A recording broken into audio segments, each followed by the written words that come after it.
Presentamos Enlace Económico.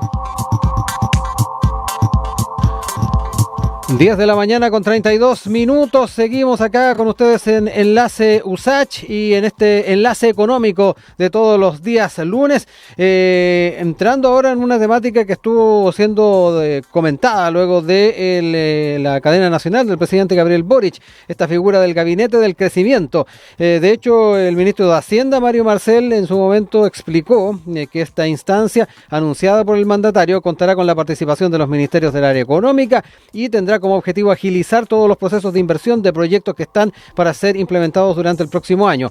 La idea es hacer frente a lo que llamaron cuellos de botella, trabas para avanzar en las iniciativas, y frente a ello también surgen preguntas: ¿cuán viable es la propuesta? ¿Cuánto influirá en dicha labor también las cifras que se han ido entregando en los últimos días? Lo estuvimos abordando sin ir más lejos, lo que tiene que ver con las cifras de desempleo, lo que tiene que ver también con la actividad económica, el IMASEC, que también tuvimos novedades durante la semana pasada y que sin duda son factores importantes a tomar en cuenta a la hora no solamente de establecer los caminos a seguir, sino que además la estrategia que pueda tener este gabinete para el crecimiento o el gabinete del crecimiento. No solamente tiene un rol importante ahí, hay que mencionarlo, los ministerios del área económica, sino que además el factor de la dirección de presupuestos, la DIPRES, también es relevante a tomar en cuenta. Y frente a ello vienen, ya lo decíamos, esas preguntas, la viabilidad, también la forma o las herramientas necesarias para ir agilizando ese trabajo, ir agilizando también la sacada adelante de estas inversiones, y por otro lado el enfoque que se puede hacer desde la perspectiva del empleo. Lo plantearon algunas de las autoridades en ese sentido. Esto viene íntimamente relacionado con el factor de inversión. Hay particularmente un trabajo que se va a hacer en esa línea, y frente a ello es importante entonces ir dilucidando cada uno de esos temas. Para ello ya estamos listos para empezar a dialogar con el economista académico de la Facultad de Administración y Economía de nuestra universidad, además director del Magíster en Gerencia y Políticas Públicas también de la USACH, Gonzalo Marner, a quien saludamos. ¿Cómo está, profesor? Muy buenos días. Profesor, parece que lo tenemos ahí muteado, a ver si podemos tener audio para poder escucharlo. Parece que tiene ahí cerrado el audio de su conversación. Ahí sí lo tenemos, parece. Profesor, ¿cómo está? Muy bien, gracias, buenos días. Muy bueno. Nosotros y poder ahondar en estas temáticas. Importante saber si estos ministerios del área económica, profesor, tienen las herramientas para sacar adelante una tarea como es la de agilizar estos procesos de inversión. Desde la oposición, por su parte, han dicho que no basta con convocar las carteras, e incluso hay algunos que dicen que hay que mejorar la gestión. Pero importante saber también desde una perspectiva del hacer, efectivamente, si están las herramientas para sacarlo adelante. Yo creo que sí, yo creo que están las herramientas. De hecho, hay experiencias previas. A mí me tocó participar como subsecretario de la Presidencia de lo que se llamó la Agenda para el Crecimiento, el presidente Ricardo Lagos. Ahí se coordinaron básicamente estos mismos ministerios, y en donde lo importante fue también el diálogo con el mundo productivo, sindical, empresarial, diálogo muy fructífero. Recuerdo bien a Andrés Concha, que ya no está con nosotros, que era un asesor importante del mundo empresarial, un espíritu de diálogo. El problema hoy día, creo, es que no hay mucho espíritu de diálogo, porque hay una, pues tampoco había mucho en esa época, la verdad, pero el presidente ha hecho un muy buen esfuerzo, creo, muy positivo, de convocar y decir: aquí están los principales ministros del área económica para impulsar un crecimiento que está esquivo, porque este año tendremos, me refiero al 2023, ¿verdad? Vamos a cerrar con un estancamiento o una leve caída a lo mejor. Después de un muy buen año 2021, 11% de crecimiento, fue de las mejores salidas de crisis, que va a ser digno de analizar por qué se produjo eso. Pues básicamente con una fuerte expansión de la demanda. Y luego un 2022 ya mucho más modesto, y este 2023 de estancamiento. Entonces la tarea para el presidente Boric, para su segunda etapa de gobierno, es manifiestamente reimpulsar el crecimiento. Eso supone una lógica de oferta. A mí esto de la permisología Sí. me parece un simple pretexto, porque Sí. en verdad lo que digo es, en el fondo, quieren sacarse de encima las regulaciones ambientales, esa es la verdad, ¿no? Cuando usted escuche permisología, Sí. ponga reglas ambientales. Sí. De hecho, le iba a preguntar de eso, así que ahí se adelantó un Eso. poquito a dónde iba. Me adelanté, perdón. Sí. Oiga, profesor, ya que entramos en ese terreno, ya dejó claro también la figura de esta permisología. Hablar un poco de los otros cuellos de botella que hay. Se habla de cuellos de botella, se habla de trabas y que pueden ser importantes, tomando en cuenta no solamente las necesidades actuales, sino que también esa experiencia previa que nos planteaba en torno al gobierno del presidente Ricardo Lagos. ¿Hay trabas que se han mantenido en el tiempo? ¿Hay cosas que se han podido mejorar? Por supuesto, pero también hay nuevos desafíos, ¿no? Yo diría que el desafío ambiental no es hoy día como era hace 20 años atrás, la verdad. Le estoy hablando exactamente. Hoy día tenemos como mundo, ya ni siquiera como país, ¿verdad? El desafío del ya no cambio climático, sino que los desarrollos climáticos que ya están aquí. Y por lo tanto, es absolutamente indispensable que haya reglas apropiadas. Es lo que, o sea, al sector privado en Chile le encantaría que no hubiera sindicatos, de hecho casi no hay. Le encantaría que no hubiera reglas sanitarias, de hecho no siempre se cumplen. Le encantaría que no hubiera reglas ambientales. Bueno, y eso lo llaman sacar trabas para el crecimiento. Y la verdad era en su momento se llamaba a estas trabas, ¿no es cierto? Algo así como los impedimentos, ¿verdad? Que impedían la inversión. El tema aquí es distinto. Mire, la inversión nunca se hace en función de un mes u otro, ¿verdad? Es un horizonte de 5 o 10 años, por lo menos. Por lo menos, sí. En el caso de la minería es mucho más amplio. Y de otra serie de actividades. En el caso agrícola lo mismo. Y entonces el tema es saber si va a haber alguien en 5 años, en 10 años, que me va a comprar lo que voy a producir adicionalmente. Los que tenemos una visión no ortodoxa de la economía, ponemos mucho el acento precisamente en la creación de condiciones para que los actores privados que inviertan encuentren a quien venderle sus productos y los apoyos respectivos desde la inversión estatal. En resumen, yo le diría, un buen plan de crecimiento es el que ha hecho el presidente Biden, por ejemplo, en Estados Unidos, en los últimos 2 años, en donde han puesto una enorme cantidad de recursos, básicamente para la transición energética. Y ellos bueno, ya están en la punta tecnológica en muchos aspectos, no en todos, pero sí en muchos. Y eso va a significar que Estados Unidos va a dar un salto tecnológico inmenso. Y esto es lo que hay que dialogar en Chile. Por ejemplo, en nuestras exportaciones tradicionales, la minería hace 10 años que viene cayendo. Claro, nos fijamos siempre en el precio, sube, baja, en fin, estaba más bien alto y seguirá estando alto. Pero no nos fijamos en la producción. Y la producción de cobre y del resto de minerales, salvo el litio, ha venido bajando. Sí. ¿Mucho tiene que ver con la ley del metal también, profesor? Con muchos factores, entre ellos la ley del metal, que es un fenómeno natural. La minería tiene fenómenos geofísicos, digamos, que no son modificables por voluntad de un gobierno ni de una empresa. Y por lo tanto, hay un desafío enorme para lo que se llama la minería sustentable. Veamos la agricultura. Hoy día se practica lo que se llama una agricultura de precisión, ¿verdad? Con esta sequía de más de 10 años, ha sido indispensable tecnificar el riego, pero además... Sí, parece que perdimos la comunicación con el profesor. Vamos a... Profesor, parece que ahí sí, ahí lo volvimos a tener. Sí, se había desconectado el audio. Ahora sí. Estaba hablando de la agricultura. Le decía que hoy día en la agricultura el riego está hipertecnificado, pero además la aplicación del riego y de los fertilizantes se maneja por satélite. Estamos en la introducción de los drones.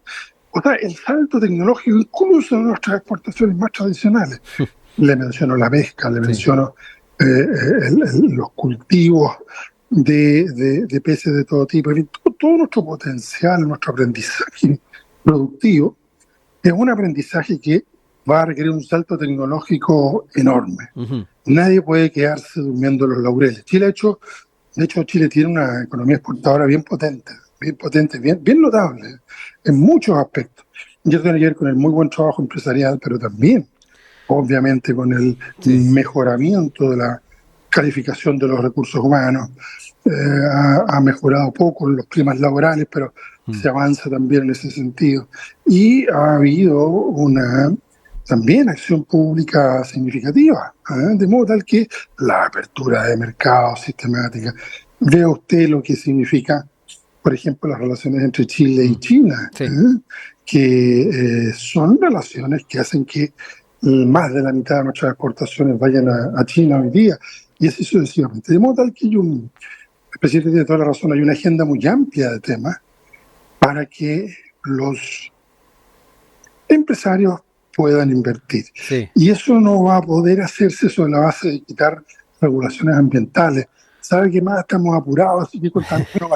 Esa respuesta no es la adecuada, creo yo. Sí. Oiga, profesor, quería quedarme también con algunas visiones que han planteado desde la Cámara Nacional de Comercio. Ellos ahí valoraron la intención que está detrás de este gabinete del crecimiento, pero apuntaron además que no se crece sin seguridad y tampoco sin certeza jurídica. Ahí hablábamos también de un amplio abanico de factores que están detrás también de los temas de crecimiento. ¿Son importantes también desde su perspectiva el establecerlos como uno de los relevantes de los temas vinculados a seguridad a la hora de pensar en esas inversiones y también la certeza jurídica? Por supuesto que sí, no cabe duda, ¿eh? Imagínese usted quién va a invertir si no tiene la seguridad física, de sus gerentes, de su gente. Mire, Chile está enfrentando la globalización del crimen organizado. La globalización no es solo que vendo más cosas en más lugares, es también y llegan a Chile bandas muy violentas, con enormes cantidades de recursos, y todo el punto está en que el Estado chileno se fortalezca y no se debilite para estos fines. Es decir, que el narcotráfico, básicamente el narcotráfico es el gran crimen organizado, ¿verdad?, no tenga capacidad de corromper las instituciones. Y ese es el desafío principal. No esta cuestión de, mire, no me cambia ninguna ley porque entonces yo... No. Aquí se trata de mantener. Por ejemplo, Chile tiene una tasa de homicidios por cada 100.000 habitantes que es la más baja de América Latina, 4,7 es la última información. La más baja de América Latina. Y la más baja es la más baja. Entonces, pongamos las cosas también en perspectiva. El desafío de seguridad es inmenso, pero nuestro punto de partida es muy sólido. Nosotros tenemos buenas policías. Muchos somos críticos del accionar de la policía, por ejemplo, en el manejo de las libertades públicas y en el manejo del derecho de reunión en las calles. Pero eso no quiere decir que no valoremos, creo, todos los ciudadanos debemos valorar el inmenso trabajo que realizan día a día esas policías. Y esas policías al mismo tiempo se encuentran con un trasfondo, que es un trasfondo social. Cuando uno conversa con ellos, y yo lo hago, entonces, claro, si hay un momento en donde se identifica en un territorio dado un lugar importante de tráfico de droga, y entonces se produce un avance policial sobre ese lugar y sobre quienes están ahí, en fin, pero también se produce una reacción de protección del entorno vecinal a los delincuentes, porque hablemos las cosas como son. La delincuencia también distribuye. ¿Distribuye qué? Distribuye crimen, miseria, prisión, pero distribuye a jóvenes. Rodrigo, hay en Chile, según la última estadística del INE, 400.000 jóvenes que no estudian ni trabajan. Los nini. 400.000. Última encuesta de empleo del INE. ¿Y qué hacen esos 400.000? Evidentemente que es el caldo de cultivo de la delincuencia de distinta escala. Entonces este es un tema policial y es un tema social. Y lo que, claro, algunos dicen, pongamos militares en la calle. Entonces uno cada día, yo a esta altura de acá casi no veo noticieros de televisión, porque uno quiere poner en prisión a los niños a los 15 años, el otro quiere poner carabineros en la esquina de tal comuna porque hay mucha delincuencia, quiere poner soldados, quieren poner tanques en las calles para... Entonces, es una especie de inflación, de locura, de quién dice más, lo tuyo y 5 más. Eso no es la respuesta a los temas de seguridad. Los temas de seguridad son policiales y son sociales.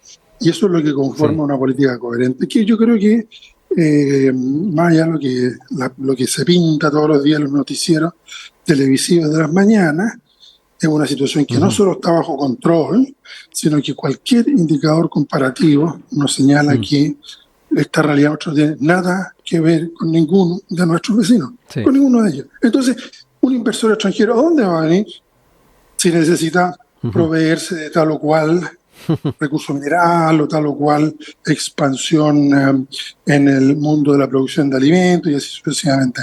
¿A dónde se va a ir? Se va a ir a los lugares en donde la delincuencia es más alta o más baja. De lógica. Bueno, y en eso entonces se trabaja todos los días.